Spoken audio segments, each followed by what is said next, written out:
need a piece of wire. A wire.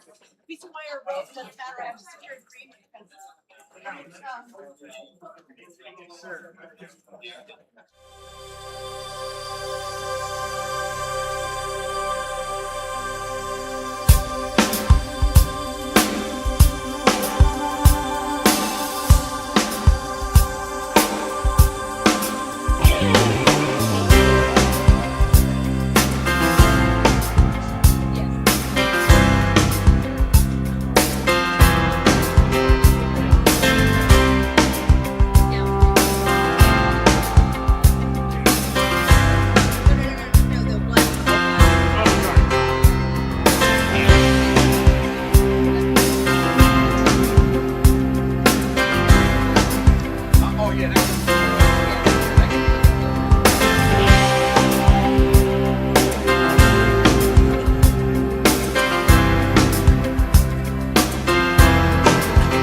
Someone offered me it. So Okay, I got tickets at 1 o'clock. So you can do it however you want to do it. You can do it 1 o'clock. Thank you for doing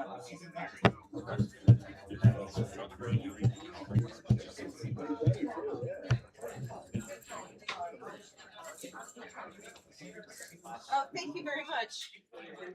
My guy worked really hard on it. I was thinking about getting with myself. Jason's in there. You got time, I'm gonna say, yeah, you guys are doing that.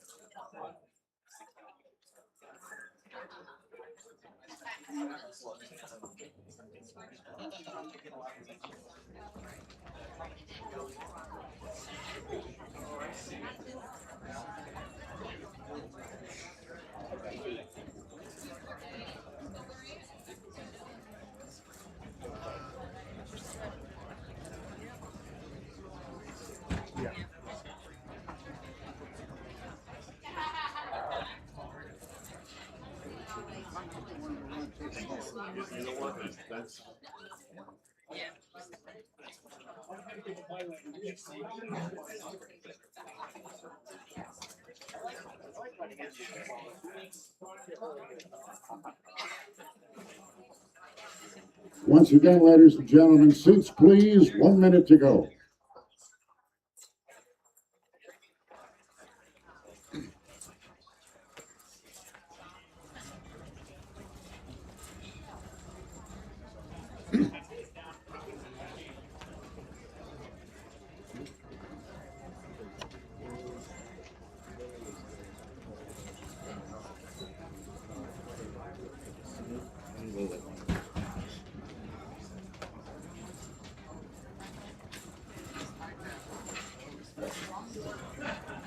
Glass door. Yep, there you go.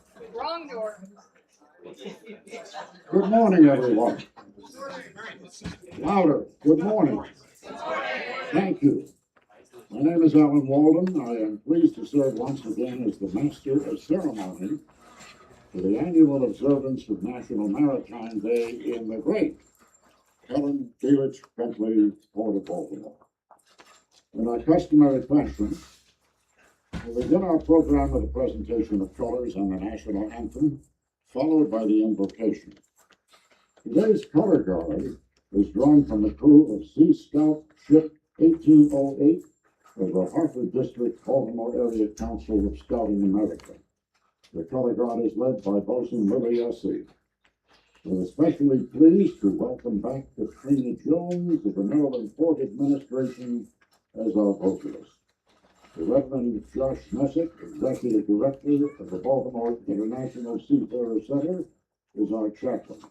If you are able, please rise for the presentation of colors.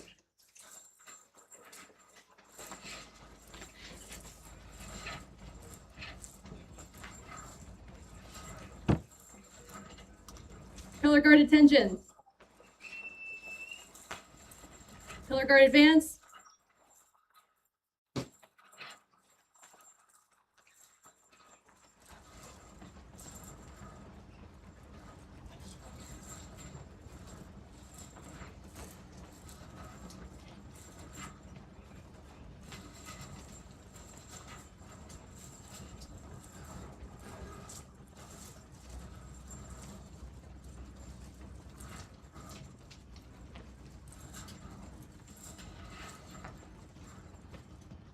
Color guard left face.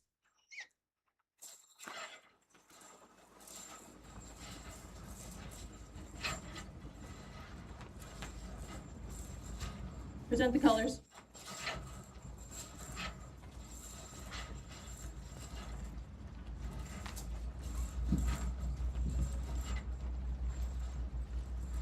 Oh, say, can you see by the dawn's early light what so proudly we held at the twilight's last gleam, whose cross stripes and bright stars through the perilous fight o'er the ramparts we watched were so gallantly green, and the rocket's red glare, the bombs bursting in air, gave proof through the night that our flag was still there.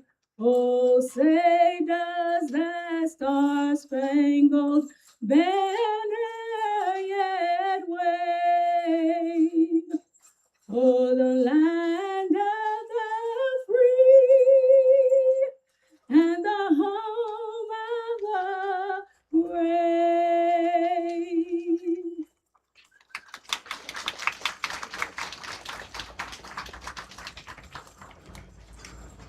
Color guard right face. Color guard retreat.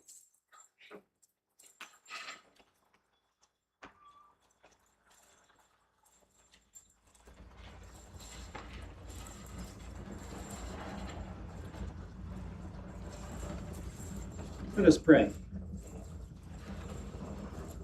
Holy God, we remember today how in 1819 the first Savannah changed everything by showing the world what steam could do. From steam to nuclear power, we continue to shoot rapidly towards a future that holds both the excitement of mystery and the fear that comes with uncertainty. Continue to lead and guide us as we move inexorably forward. Inspire us on this journey so that we move ever closer to one another and to you. All this we ask in your most holy name. Amen.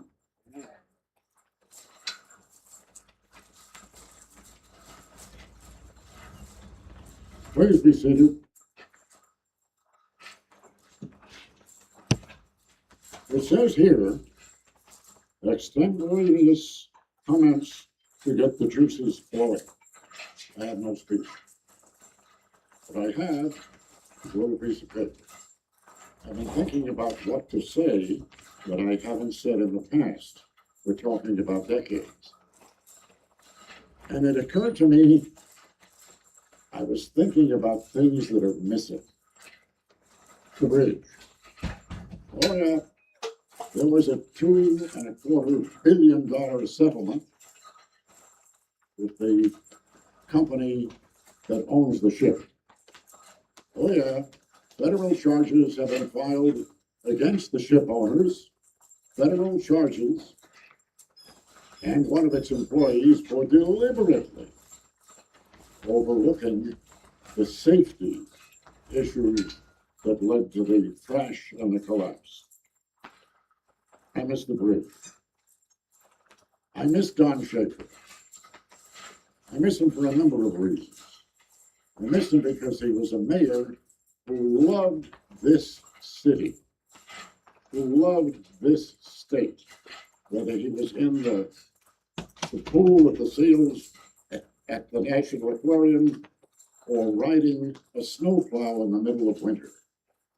He was special, an elected official who wasn't in it to get rich. I miss Helen Belich Bentley, the grand dame of the Port of Baltimore, on radio, on television, in the newspapers, 5 terms in the Congress of the United States, and I still miss her walking past me in a crowd and hitting me with her purse. She did that every time she passed me. What else? I miss the comfort, the great hospital ship that the 9 operating theaters used to be here, no longer. I miss Beth's ship. I miss the Bethlehem Steel Shipyard, where a ship like that one, the John W. Brown, would be built from the keel up in 30 days. I miss the U.S. Merchant Marine.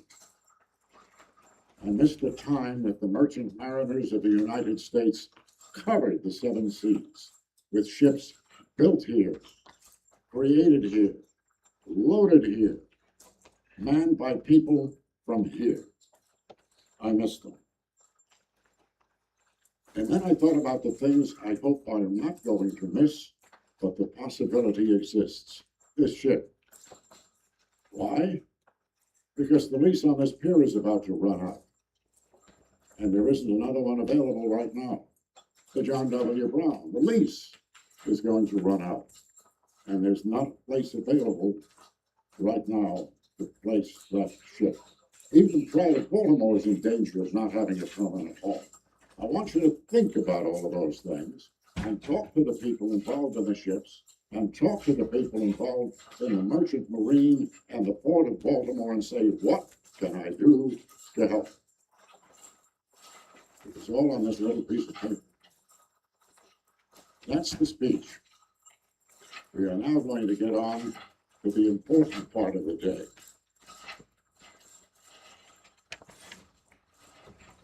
The Baltimore Port Alliance, better known throughout the city, region, and state simply as the BPA, has sponsored this National Maritime Day observance for years. Jeremy Riddle, Chief Operating Officer of the Terminal Corporation, is Vice Chair of the BPA until September, when he will move up to Chair. Please welcome Jeremy, who will offer a welcome and opening remarks.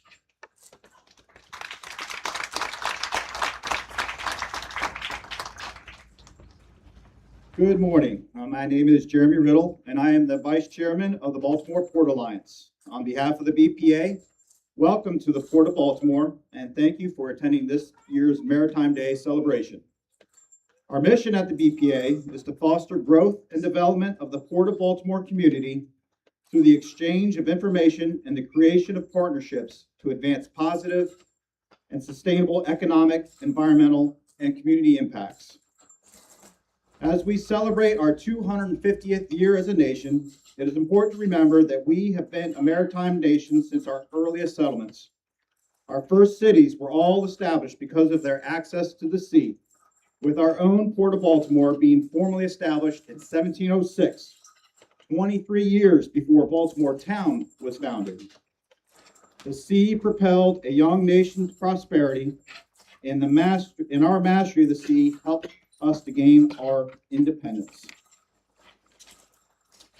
We are at the precipice of a new dawn of revitalized American sea power, but it will only gain momentum with the full support of everyone in our port community. We must all voice our support for investments in our maritime academies, training institutions, and shipyards. More importantly, we need to encourage young people to explore career paths in the maritime industry, both afloat and ashore. Baltimore is well positioned to be a leader in these efforts, being home to the world-class MyTags Training Center, as well as maritime-focused education certification programs at local colleges and universities, such as the Community College of Baltimore County. The Baltimore Port Alliance is fully engaged in these efforts, helping to inform our legislators on key issues affecting our industry and providing learning and job opportunities through our education and outreach programs. We look forward to continuing our efforts to ensure that the next 250 years are powered by American sea power. If you would like to be a part of this endeavor, please join us at an upcoming general meeting of the BPA. All members of the port and local community are welcome to attend. We meet every other month at the offices of the Association of Maryland Pilots. While we just held our last meeting before our summer break, our next general meeting will be held on Friday, September 18th. For more information, please visit our website at baltimoreportalliance.org. Thank you for all again for attending today's recognition of our rich maritime history. May God bless our merchant mariners.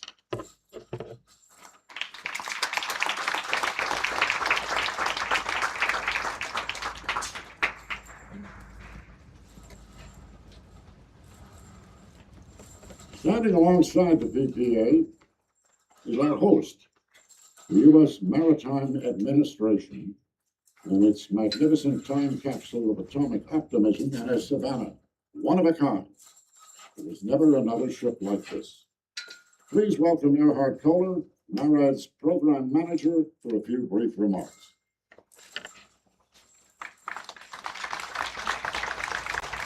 Good morning, everybody, and welcome aboard Nuclear Ship Savannah, the world's first nuclear-powered merchant ship, and it will not be the last.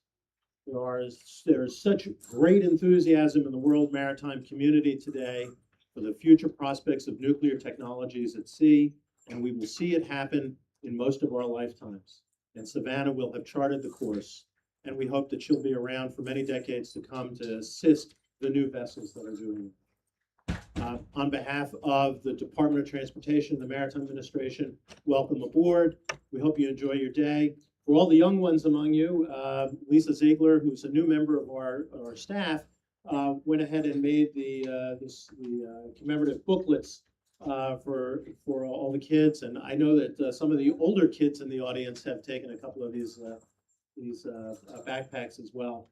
So many thanks to her and to all the folks that you see around the ship that are in the blue or the yellow, gold polo shirts, who are members of the staff that have been working here diligently since 2008, managing and maintaining the ship, and then carrying out the decommissioning process that saw most of the nuclear components removed. If you have not visited the containment vessel today, hey, guess what? It's on the self-guided tour path. No special tickets, no nothing. You can go down and see the remnants of a nuclear power plant in its original location. You can walk through it, learn how it operated, and it is the only place in the world that you can do that. So if you do nothing else today, make sure you get down to the containment vessel. Thank you very much.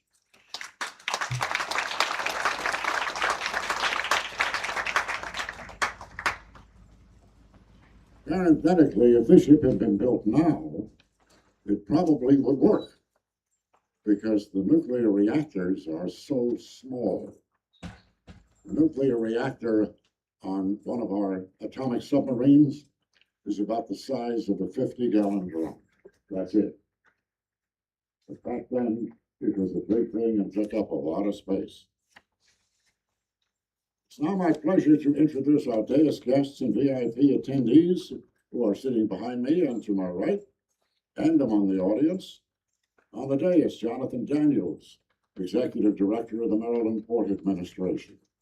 Jeremy Riddle, whom you've already met, Vice Chair of the Baltimore Port Alliance.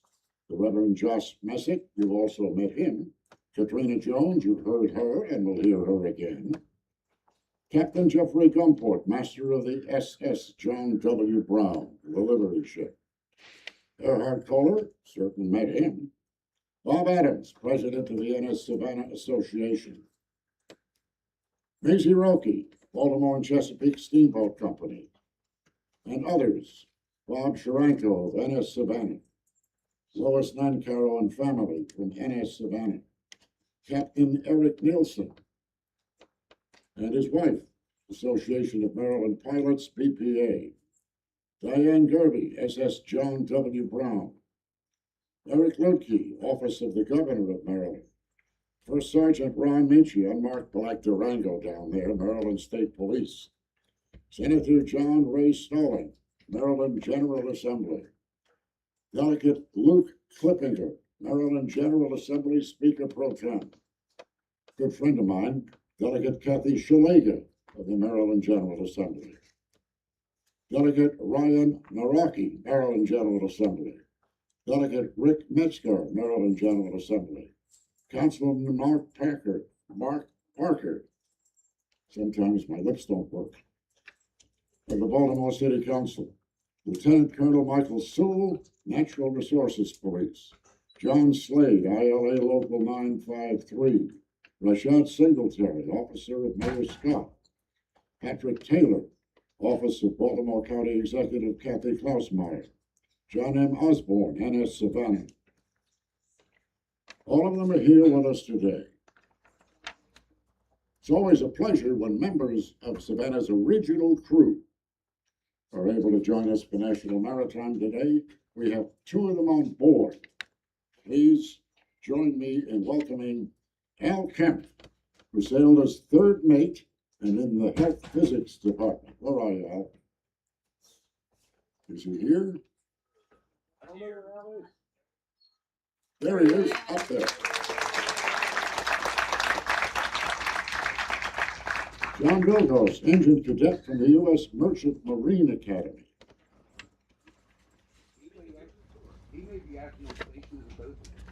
Speaking of the Merchant Marine Academy, it's the one we forget about. We know about the Air Force Academy, the Naval Academy, the U.S. Military Academy at West Point. The Merchant Marine Academy, every bit as important and difficult to get into as the others at Kings Point, Long Island. That's where our merchant sailors come from. Used to be a lot more of them. The decks of Savannah look out across a broad expanse of Baltimore Harbor. And it's here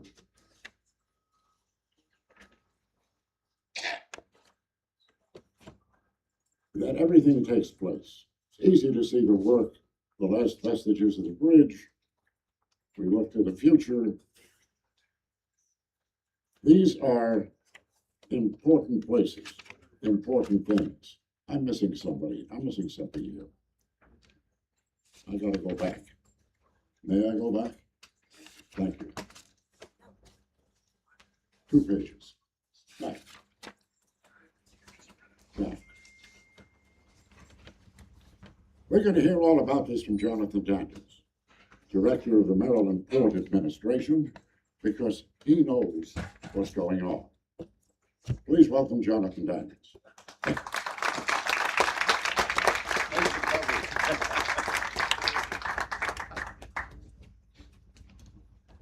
tell you, with that introduction, you talked with my mom this morning. She told me always keep it short and sweet. I appreciate the opportunity to be up here. Before I do start my remarks, if I could ask Senator Johnny Ray Sandling, please, to join me.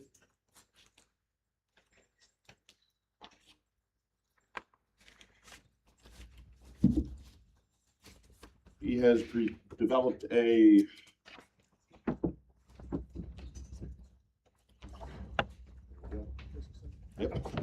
Oh, if I could have the delegates come up also, Delegate Shalega and Ryan Araki. First of all, I want to thank you for this opportunity. I think a lot of people know how important this port is and how important it is to our nation. What happened to the Key Bridge? We had a reality check when that did happen.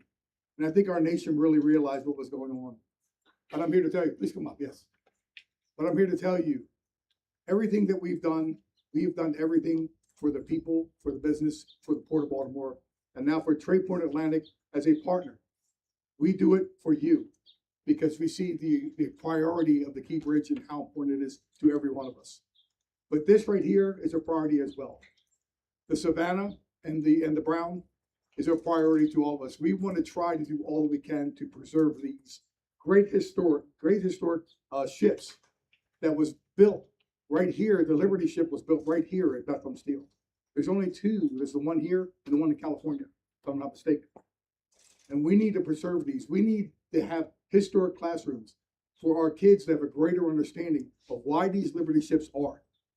If we want real history, we want our kids to learn great history about our country. If we love America, we want them to know what happened in World War II and why we built the Liberty ships here. It's a great thing that we have. We have history that people wish they could have. And we have a great thing. So I'm here to tell you, as the senator here in Baltimore County, as delegates here in Baltimore and Hartford County, we want to do all we can to what we can preserve history. But more than anything, we love this country so much that we don't want to miss out and our kids miss out in this type of history. So I want to tell you, I had the opportunity to have a citation presented here from the Senate of Maryland. And being known, a sincere congratulations is given to Helen Dunst Bentley and the Port of Baltimore National Maritime Day Planning Committee in recognition of the 18 years of annual for Helen Dunst Bentley, Port of Baltimore, and this time to observe and honor and acknowledge the maritime industrial impact in our nation, not just in Maryland, which is important within our nation.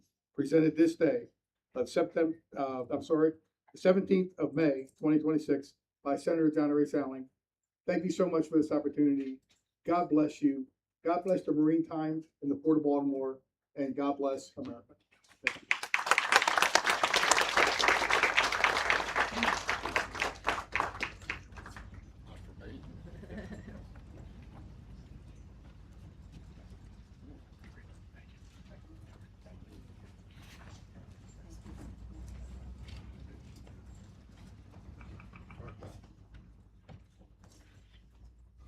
Senator Salling, members of our assembly, I will tell you that the passion that they have down in Annapolis, basically anything that the port needs, anything that impacts the success of the port, this is a group that has the same passion as Helen Bentley without the cane to hit you in the shin.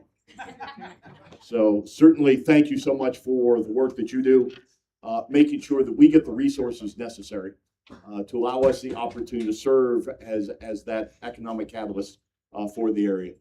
Good morning to everyone.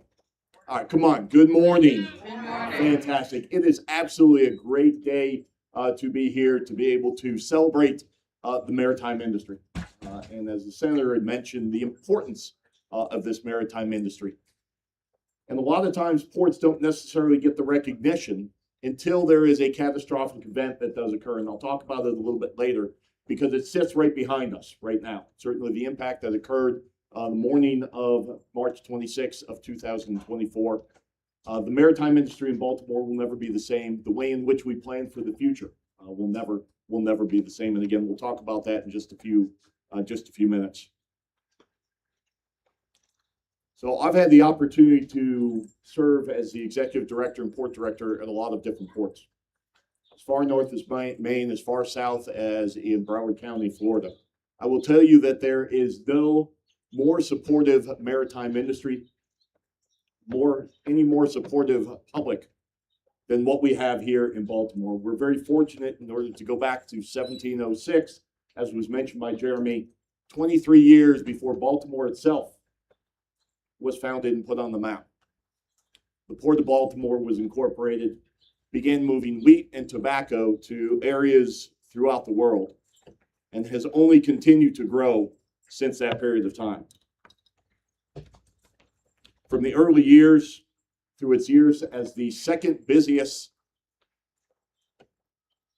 immigration port within the 20th century behind Ellis Island, Port of Baltimore has served many people coming into the United States. Many of those stayed along the waterfront and became a part of the maritime industry. Our port has seen a lot of changes during the more 300 plus years that have occurred. And currently, we're involved in a significant recovery and resiliency. We all know where we were the morning of March 26th. Some of us were up earlier than others. And let me tell you where I was during that period of time. At about 2 o'clock in the morning, when my phone started to buzz, I actually woke my wife up because I thought it was one of her sons calling. Those of us who have had the opportunity to raise children in the teenage years, when they get into their early 20s, when the phone rings at 2 o'clock in the morning, typically we know it's not for a good reason. But when your boss's name shows up on the screen, he is not calling to tell you that you've done a good job the previous day before. He's calling because there is an issue that needs to be attended to. And we all know what ultimately happened that morning, and you heard a little bit about it during some of the initial remarks. Now, I've had the opportunity to serve during some pretty catastrophic events. I had the opportunity to rebuild after Hurricane Katrina down in Mississippi. And I had the opportunity to lead the third busiest cruise home port in the world during the pandemic when there was no cruise operation going on. So when I talked with my wife and came home actually on day 2 after that event, had dinner, it was about 9, 10 o'clock at night, again, another long day. I sat down, put my head down for a few minutes, woke up about 15 minutes later. She's sitting right next to me. And she looks at me, she says, "Can we talk about something for a few minutes?" Now, when your wife or spouse, significant other, uses those words, typically it's not something that's going to be good. I looked at her, I said, "Do I need a lawyer for this conversation?" She goes, "No, but I do think that there is something we need to talk about." I said, "All right, go ahead." She goes, "You had the opportunity to rebuild after Hurricane Katrina." Yeah. "You had the opportunity to run a port that primarily makes its business with cruise when there is no cruise because of the pandemic. Now, 6 weeks after you arrive in Baltimore, the bridge gets knocked down. No one's going to want to hire you anymore." At that point, I looked at her, I said, "That's okay. There's still a significant amount of work that we need to do to make sure that we recover." And the recovery, though we're not there yet, we're getting back there. In 2025, the tone was a little bit different from the early part of the year to the end of the year.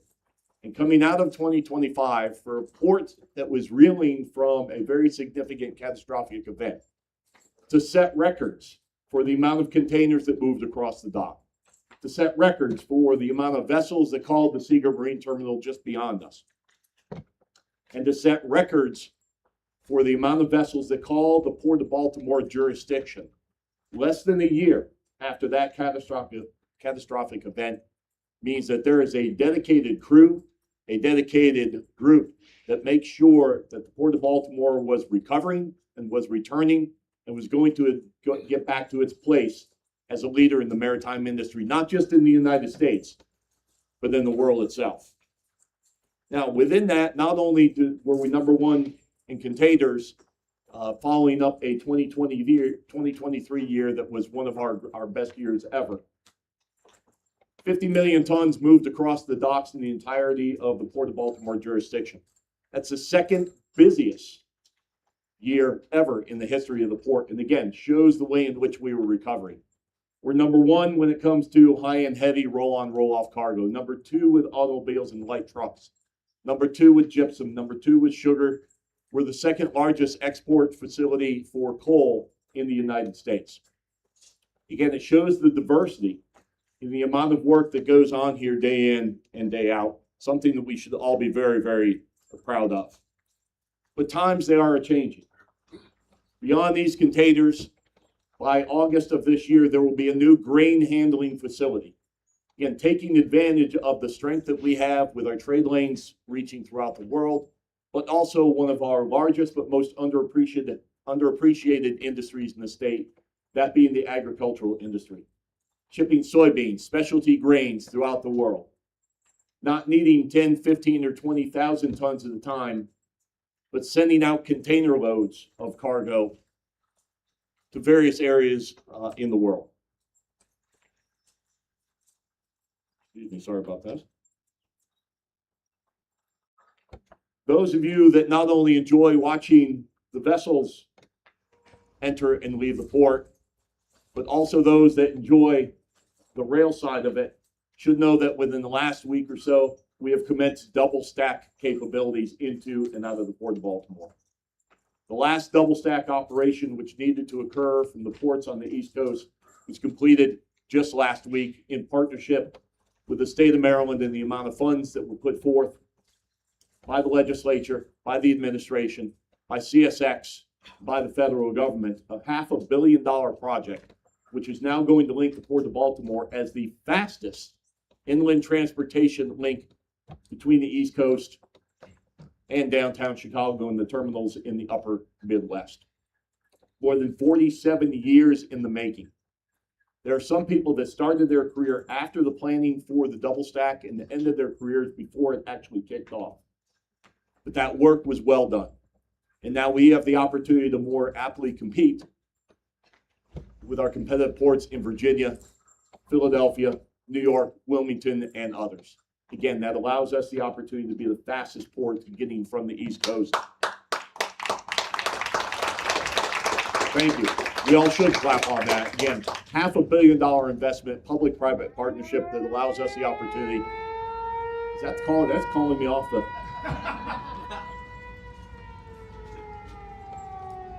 Also, I'll bet that we do have some people here that enjoy or have taken cruises in the past. Has anybody gone out of the Port of Baltimore on a cruise? Raise your hand. We've got 1, 2, 3 here.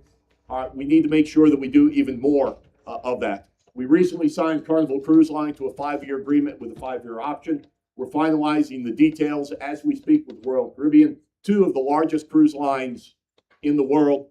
We're working with some of the other cruise lines, hopefully get them in here, and we've become a very, very successful port of call.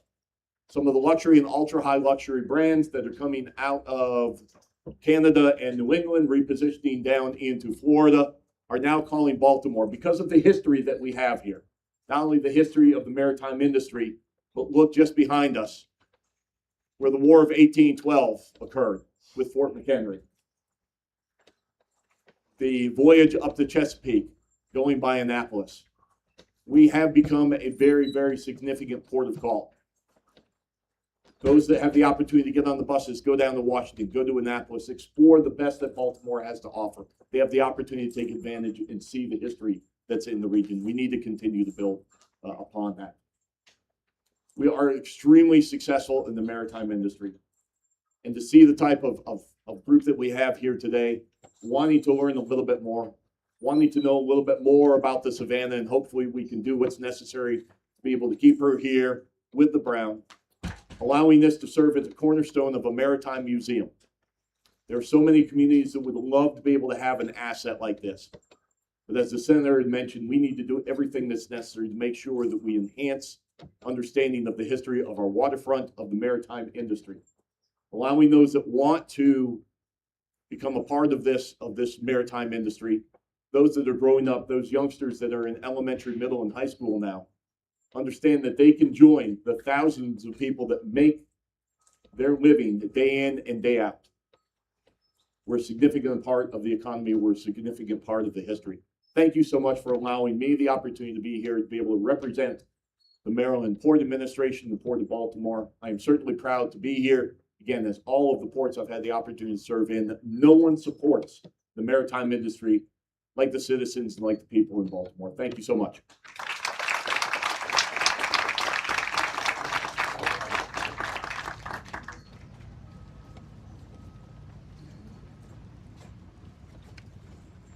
"2026 will be a transformative year for NS Savannah as MARAD's decommissioning project winds down to a close and the ship looks to its future. If Dundalk native Bob Adams and the dedicated, gratuitous service providers of the NS Savannah Association have anything to say about it, the future will be closer than you think. Please welcome Bob, who has a special announcement to make."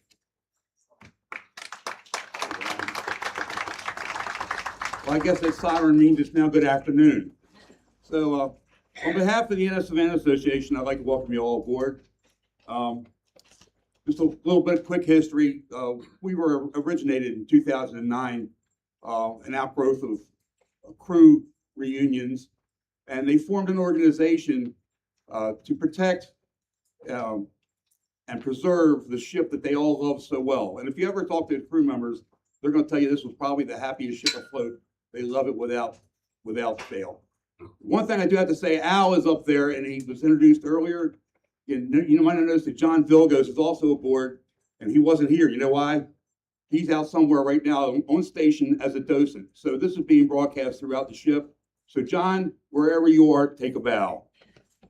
Over the years, the Savannah Association has helped out with beautification and improvement projects aboard the ship. In the last few years, we've kind of steered away from that and did something that we've found great joy in, which is bringing the public aboard the ship. If you remember, you guys aren't as old as I am, but you will remember if you were a kid in the 60s, Savannah was in the Weekly Reader. It was big news. It inspired several generations of nuclear engineers and maritime personnel. Now we get to bring people aboard, which we couldn't do in the past, in the last 5 years or so, with monthly tours and quarterly open houses. And I have to tell you, the reactions that I see from the guests are, for one thing, they touch us in the heart because they love our ship the way we do. We get several reactions. Wow, I never knew that was here. And as they leave, they're usually pumped up with enthusiasm, and they're wondering, why can't she stay here? And you know what we thought about that? And we said, why not? Why can't she stay here? We have her already. She's a jewel. Could you imagine this ship joining the other historic ships in Baltimore as a museum ship, which she's ready to go right now? And I do hope that you all will take the opportunity today to walk through the ship and see just what she has to offer as she is right now. She can go wherever she wants to go, be plugged into power, open the doors and invite the public in as a museum ship. But you'll also, as you walk around, you'll probably see the possibilities that she has as a convention center, as a conference center, an event center. Could you imagine having your wedding reception here, being married in the Eisenhower room, and having your reception in the veranda? These are things that can be done. We can partner with organizations like the Science Center, the many schools and maritime organizations around that need event space, classroom space. It's all here. So the Savannah Association is proud and happy to announce today that it is our intention to take stewardship of this historic and beautiful vessel and hopefully partner with the existing historic ships. Can you imagine? We have a great historic ship collection here right now. And with the addition of Savannah, we would span the entire time from the great age of sail to the coming nuclear age. And by the way, nuclear power and propulsion for merchant ships could be a thing again real soon. We could have the Pioneer right here. Could you imagine the Science Center bringing their students over and want to learn about nuclear power and go see where it really happened? So with that in mind, we hope that we can get your support. And I know it's going to be there because the Baltimore port community is a strong one. They value their history. And I think they can see, as I can, what this ship can be to Baltimore. So I would really appreciate it if you all reach out to your local politicians, Chamber of Commerce, Science Center organizations, corporations who might help us because, quite frankly, it's going to be a big job. The NS Savannah Association has got some great volunteers. Wait a minute. They're currently gratuitous service providers. We have some great volunteers, but we definitely can't do this on our own. So we would appreciate it if you would follow us along on our website, see what progress we're making, provide any help you can provide. And right now, that help would be mostly getting the word out that we want to make this happen. And finally, I'd like to say, with your help, I do believe we can make it happen. Thank you very much.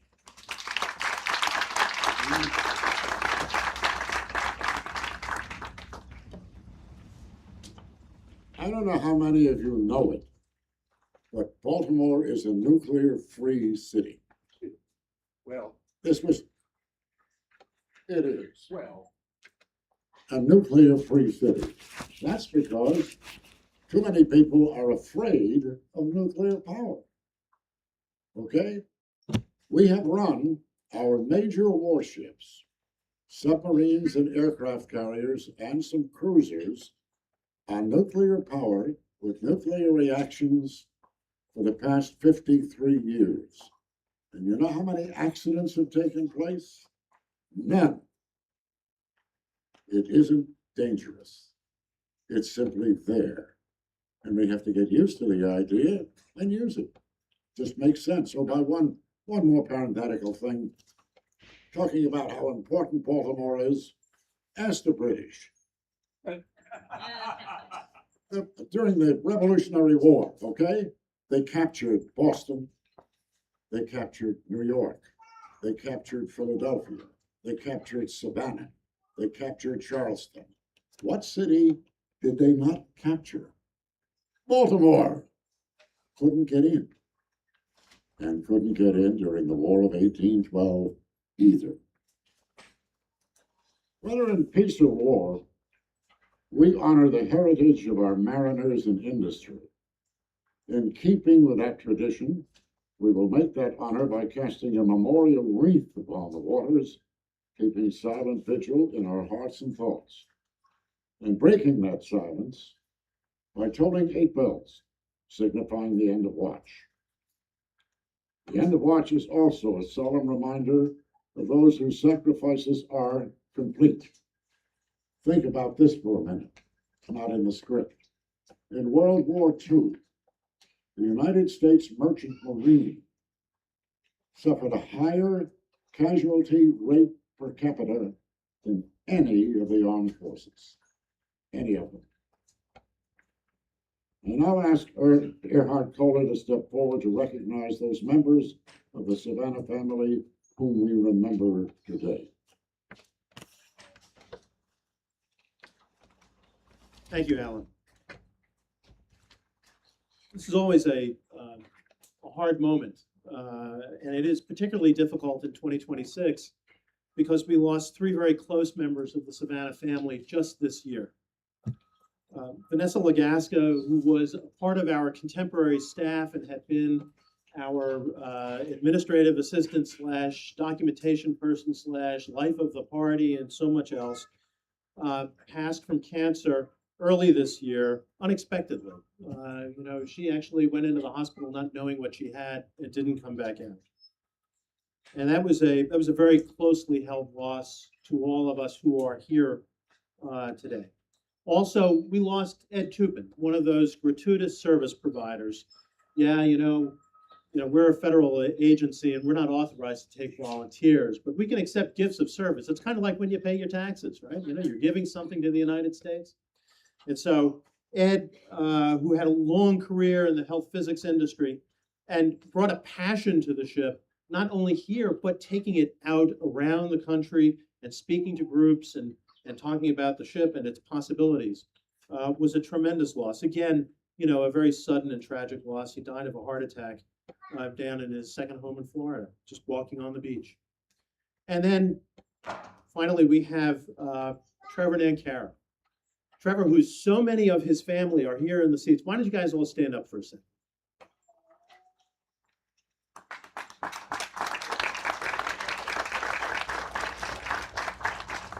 Trevor's a crusty old Englishman who came to the United States, and he embarked on his maritime career over there as a member of the British Merchant Navy, as it's called, sailing on both Queen Elizabeth and Queen Mary, and then came to the United States and continued his maritime career here ashore. I knew Trevor for many years before he became port engineer on board Savannah. I knew him working with Keystone Shipping and then later with IUM. And conversion projects. And so Trevor was near and dear to my heart. I was happy when he became our port engineer. And when Bob spoke a moment or two ago about how much potential Savannah has in its condition today, much of that is thanks to the work that Trevor put in his 2 stints as port engineer, not the least of which are these flagpoles right above and behind your heads, which when I told him I wanted to put flagpoles up there on the fashion plate, he was like, really? What do you want to do? And then he went and he found flagpoles and he put them up and they're great. So much of the interior restoration of public spaces was managed by Trevor. And so he has a lasting impact. And if this ship is preserved and has a long next career, it will be in no small thanks to the effort of Trevor Nancara. Among the ship's crew, we also lost Andy Curran recently, one of the ship's engineers, Bill Hunter, who served as master for many years in the latter part of the ship's career, and also a gentleman whom I knew quite well, Francis Xavier Johnston, who was second mate, but went on to a long career with the Maritime Administration, ending that career as the regional director in our western region in San Francisco. And among the other things, he had a little piece of Titanic coal in his collection. But FX was a wonderful gentleman, and he actually donated to me one of the ship's house flags from which we were able to make the replicas. So these are the 6 folks that we recognize today and we'll remember when we toll 8 bells. Our bell ringer will be bosun's mate Suze Ernie of Sea Scout Ship 1808. And if Suze would like to come forward to the bell now, I'm going to turn it back over to Ed.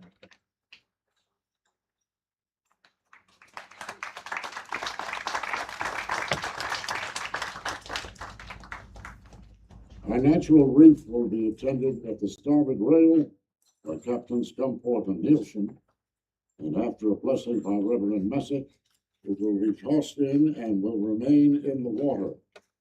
The vigil will be accompanied softly by an instrumental of Eternal Father and broken by the tolling of the bell. Assisting our attendants will be Maisie Roque of the Baltimore and Chesapeake Steamboat Company, which has again provided the wreath.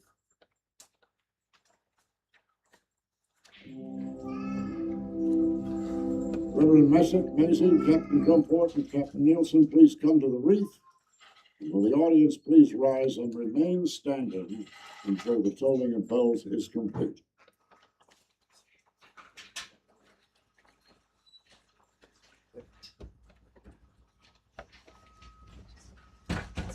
Let us pray. God of all, our days are in your hands. We remember all those we love but see no longer. We pray especially for those who lost their lives while working on the sea. Grant them eternal rest, let light perpetual shine upon them, and in the fullness of time, bring us all to that heavenly kingdom where sorrow and pain are no more, neither sighing, but life everlasting. Amen.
Thank you. You may be seated.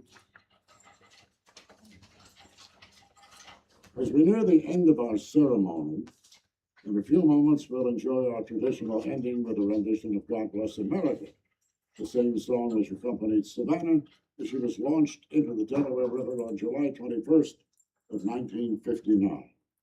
Today, as always, we punctuate the song with cannon fire, water cannons, whistling, and horns. But before we do, we ask the audience to stand once again and join me in a round of applause in remembrance of our ships and seafarers at sea and in service to our nation.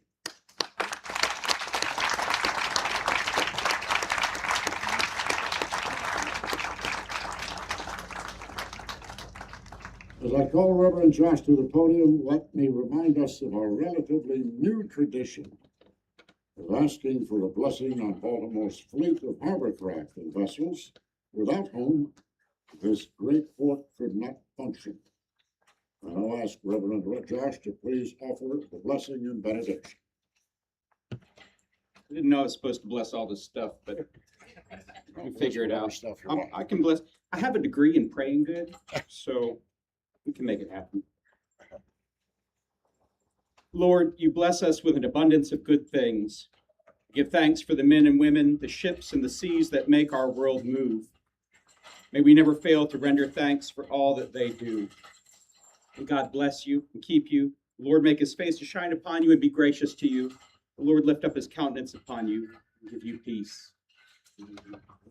And bless all the floating things too. Here we go. Got it.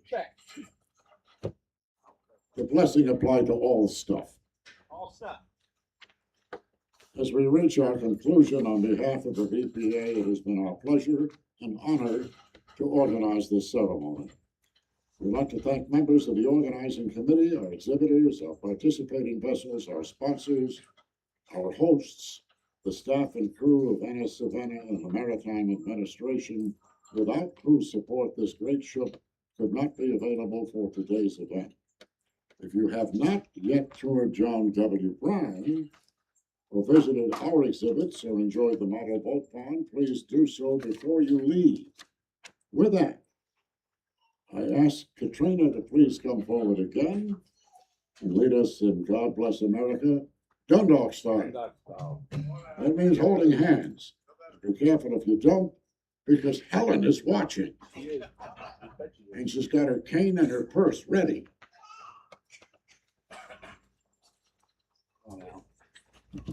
This is for everyone. This is not a solo. So join me in singing this, please. Yep. God bless America. And that our love stand beside her and guide her through the night with the light from above. From the mountains to the prairie to the ocean, white with foam. God bless America, my home, sweet home. God bless America, my home, sweet home. All right. Just a personal note, I would like to be back here on this ship next year at this place, if not nearby, to have the next ceremony with the ship safely punctuated in Baltimore. Thank you for coming.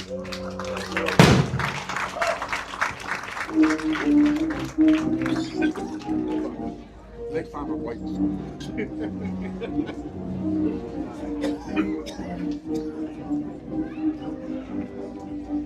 The fire department's monitor isn't working. That's discouraging. With you. Yeah, let's find somebody.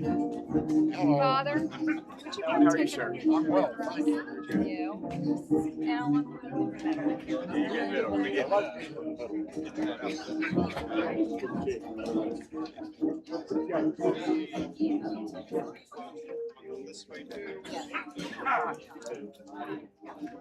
thank you. You're welcome. No, I think I still have your number. Let me look.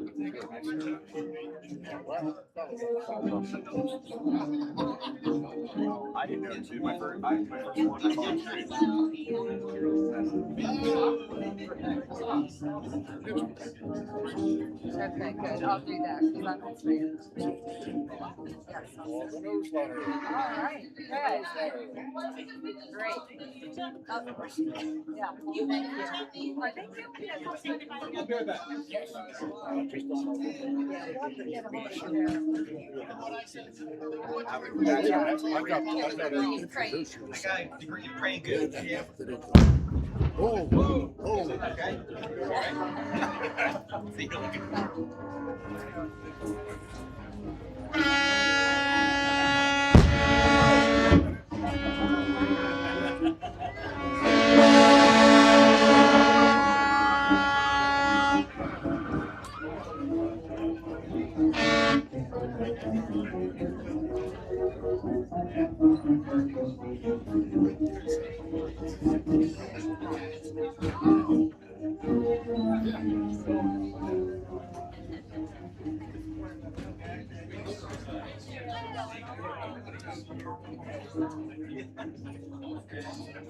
Good job.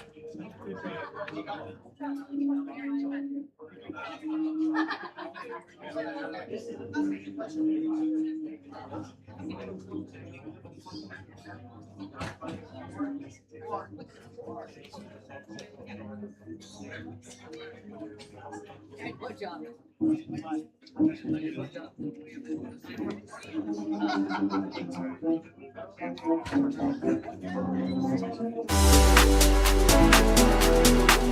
Thank you.